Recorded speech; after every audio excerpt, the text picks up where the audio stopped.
நீங்க யாருக்காக பிரார்த்தனை பண்றீங்க? நண்பனுக்காகவா, உறவுக்காகவா? பிறப்பு மாதிரி நேரத்துல யாரை எதிர்பார்க்கிறீங்க? அந்த செய்தியை முதல்ல யாருக்கு சொல்றீங்க? அது முக்கியமா சொன்னாங்க. அப்புறம் அவங்க கொடுத்த கேள்விகளுக்கெல்லாம் பதில் சொன்னாங்க.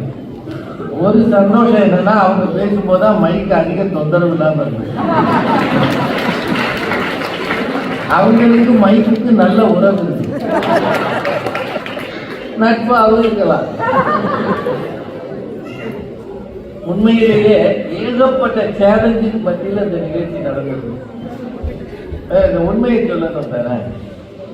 ஏன்னா இந்த அரங்கத்துல நல்ல அரங்கம், அதை விட மிகச்சிறந்த அவை நீங்க, மிகச்சிறந்த அவை.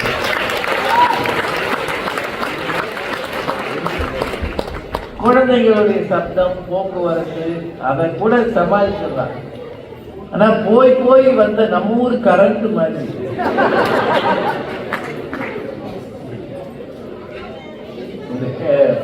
பேச்சு தெளிவு இல்லாம இவங்க பேசுறது கூட சில விஷயம் எனக்கு காதுல சரியா விடல. அது பாரதி மரத்துக்கு பெரிய யோசனை. ஏன்னா அவங்க பதில் சொல்லணும், அதுக்கு அமைப்பு இல்லை. ஆனா அதையும் மீறி ஒரு நிகழ்ச்சிய ஏறக்குறைய எவ்வளவு நேரம் ஆயிருக்கு? ஒரு 1.5 மணி நேரம், 2 மணி நேரம். இன்னும் எவ்வளவு நேரத்தியா நீங்க இருப்பீங்க?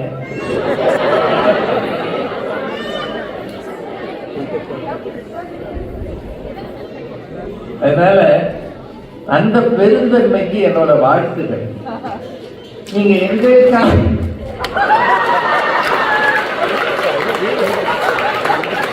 இந்த பெருந்தன்மைக்கு அதிக வாழ்த்துகள்.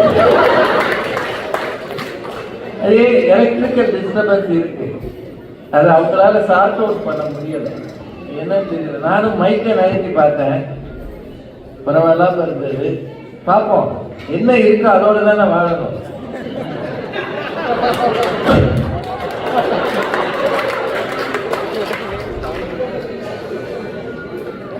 நான் ஏற்கனவே சொன்னேன் இல்லையா, இங்க எது பிரச்சனையா இருக்கு பார்க்கலாம். உறவுகள் தான் பிரார்த்தனை பண்ணும், நண்பருக்காக பண்ணாது. எல்லாரும் கூடி மைக்குக்காக பிரார்த்தனை. ஏன்னா அது சரியா இருந்தாதான் பாரதி மேடத்துக்கு பேச வாய்ப்பு இருக்கு.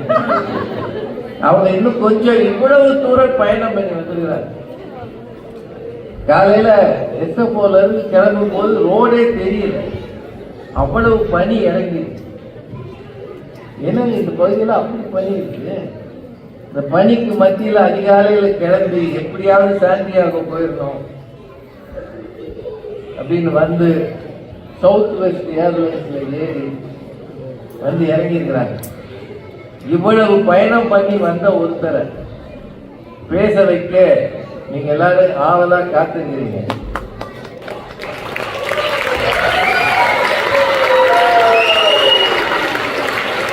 இந்த உற்சாகம் அவர்களை பேச வைக்கும். நட்பே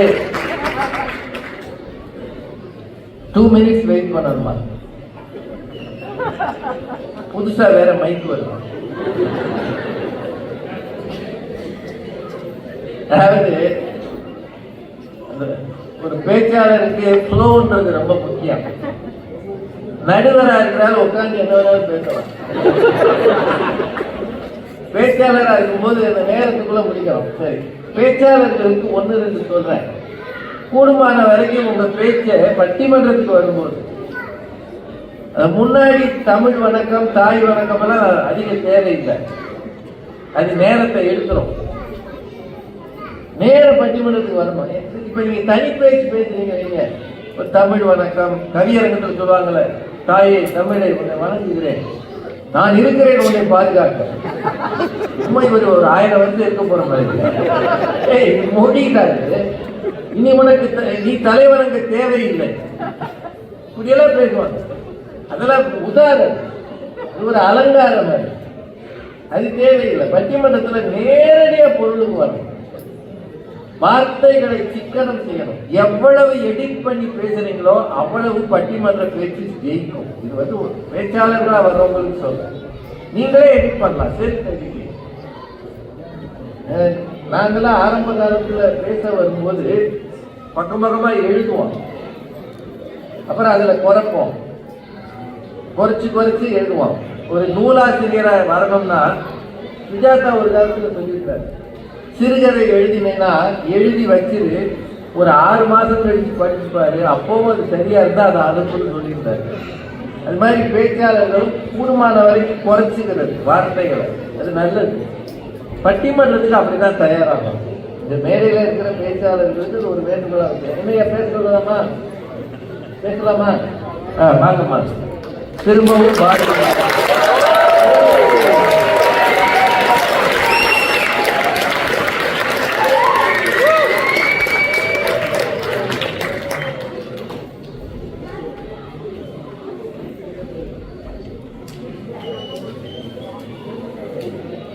அன்பும் அறிவும் வாய்ந்த நடுவர் தொடர்ந்து பயமாகிற ஒரே ஒரு அன்பும் அறிவும் வாய்ந்த மைக் அவர்களே, நீங்க ஏன் பேச மாட்டீங்க? உங்க மைக் நல்ல வேலை. இந்த மைக்ல வேணா பேசுங்கம்மா.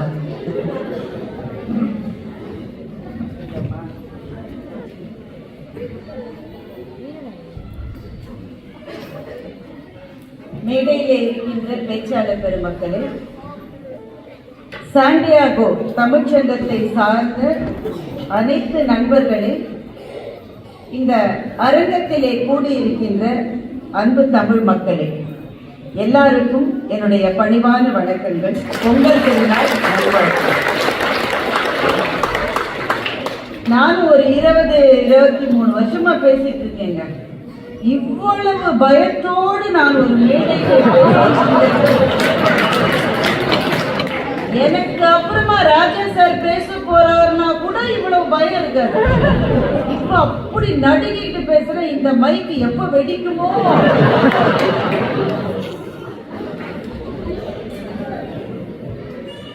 ஒரு நல்ல தலைப்பை இவ்வளவு ரசித்து கேட்கிற இவ்வளவு சிறப்பான அவை அமைந்திருப்பது எங்களினுடைய அதிர்ஷ்டம்.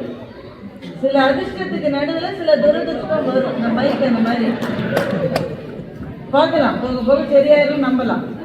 அவரு படு உற்சாகமா இருக்காரு.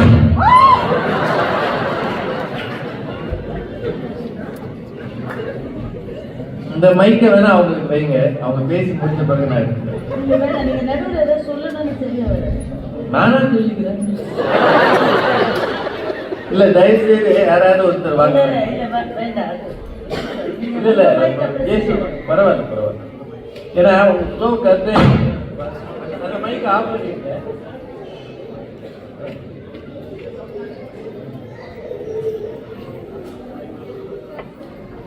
சரி, ஓகே. இந்த நடுவில் டமா சத்தம் கேட்கும் போது எல்லாரும் நீங்க கை தட்டிடுங்க.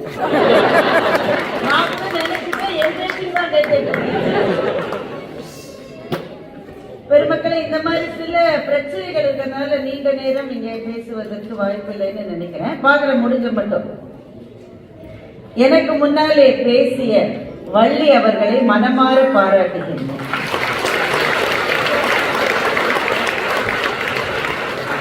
இவ்வளவு மேடைகள் கண்டு பலவிதமான மைக்குகளை சந்தித்த எங்களுக்கே ஒரு அச்சம் இருக்கிறது என்றால், அவ்வளவு பெரிய வாய்ப்புகளை பெறாத அவர் ஒரு பதட்டம் இல்ல, ஒரு தயக்கம் இல்ல, போடுன்னு போட்டாங்க. அவருக்கும் இந்த மேடையிலே இதுவரை பேசிய அத்தனை பேச்சாளர்களுக்கும் என்னுடைய பாராட்டுகளை, வாழ்த்துக்களை முதலிலே நான் தெரிவித்துக்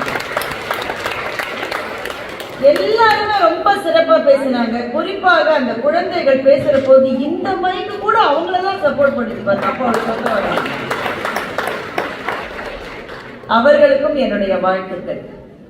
சாண்டியாகோ தமிழ்ச்சங்கம் எங்களை பெருமைப்படுத்தி இருக்கிறது. எங்கள் வாழ்வும் எங்கள் வளமும் மங்காத தமிழ் என்று சங்கே முழங்கு என்று சொன்ன பாரதிதாசனின் வழி நின்று உங்களினுடைய சொந்த மண்ணை விட்டு இங்கே வந்த பிறகும் தமிழ் மொழியால் இணைந்திருக்கின்ற உங்கள் அத்தனை பேரையும் பாராட்டி மகிழ்கின்றேன். வள்ளி பேசுறப்போ சொன்னாங்க, யாராவது பிரார்த்தனை செய்வீங்களா நண்பர்களுக்காக? அப்படியாம்மா? அப்படியா? எனக்காக நிறைய பேர் பிரார்த்தனை பண்ணாங்க.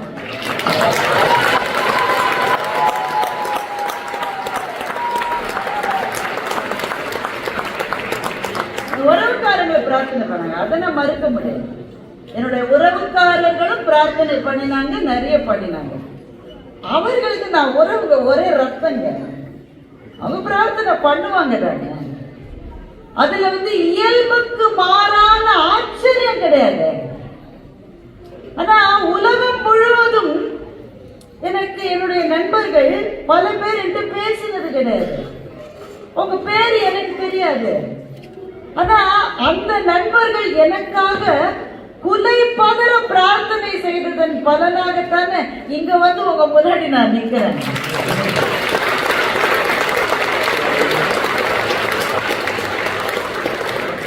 வழி அதுதான் நட்பு. அதுக்கு பதிலுக்கு எதுவுமே தேவையில்லை. பிரார்த்தனை பண்ண பல பேருக்கு நல்லா தெரியும், அவங்க வாழ்க்கையில அவங்க நேரடியா என்னை சந்திக்கிறதுக்கு வாய்ப்பே இல்லைன்னு தெரியும். இருந்தாலும் பிரார்த்தனை பண்ணாங்கல்ல, அந்த நட்பை கொண்டாடுறதுக்கு தான் நாங்க 4 பேர் இங்க வந்தோம். நண்பர்களுக்காக பேசுறீங்க. ஓயாம நடுவர் வேற பயமுறுத்துறாரு, அவரே பயந்து போயிருக்காரு. நீங்க இந்த தீர்ப்பை கொடுத்து விட்டு வீட்டுக்கு தானே போக வேண்டும், நீங்க பேசுகிற நீங்கள் எல்லாம் இங்க பேசிவிட்டு வீட்டுக்கு தான் போடுவார். எங்க போச்சு வீடு எதுக்கு இருக்கு? அன்னைக்கு போறதுக்கு தானே இருக்கு. இதெல்லாம் ஒரு வாதம், அதை சொல்றதுக்கு ஒரு அணி, அதுல 4 பேர்.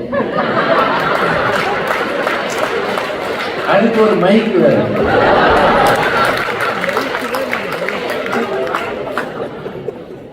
வீடு தாங்க போவோம், வேற எங்க போய் சொல்றீங்க? உடனே முகம் நக நட்பது நட்பு, நெஞ்சத்து அகம் நக நட்பது நட்பு. வள்ளுவர் சொன்னதை சொல்லிட்டு சொன்னாரு. நட்புல கூட ஒரு எதிர்பார்ப்பு இருக்குன்னு வள்ளுவர் சொன்னார். வள்ளுவர் அவங்க சொன்னாரு, நெஞ்சத்து அகம் நக நட்பது நட்பு. முகத்துல சிரிக்கிறது கிடையாது. என்னுடைய நண்பனை பார்க்கிற போது, அவன்கிட்ட எனக்கு ஒரு இமெயில் வர்ற போது, அவன் இங்க வர போறான்னு கேள்விப்படுகிற போது என் நெஞ்சம் மலர்ந்து விடுகிறது. அதுதான் நட்புன்னு வள்ளுவர் சொன்னார். அதுல எதிர்பார்ப்பு இருக்குன்னு உங்களுக்கு யாருமே சொல்லுங்க. இதுக்குதான் சரியான போனார் நோட்ஸை படிக்கணும்னு சொல்லுங்க. நீங்களாம் ஒரு நோட்ஸ் போடக்கூடாது.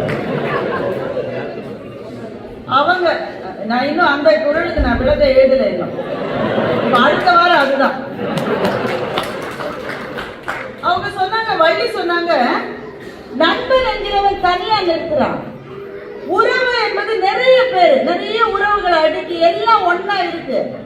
நண்பன் என்பவன் ஒத்தையில இருக்கு. அப்படிதான் நம்ம சொன்னீங்க, சொன்னீங்களா? என்ன பாதிதான் கேட்டுச்சு. நண்பன் என்பவன் ஒத்தையில இருக்கானா எனக்கு தெரியல. இப்ப நான் உங்ககிட்ட ஒண்ணு கேட்கிறேன். எனக்கு ஒரு தோழி இருக்கா, என் கூட ஸ்கூல்ல படிச்சவங்க. அதுக்கு பிறகு நான் காலேஜுக்கு போறப்போ வேற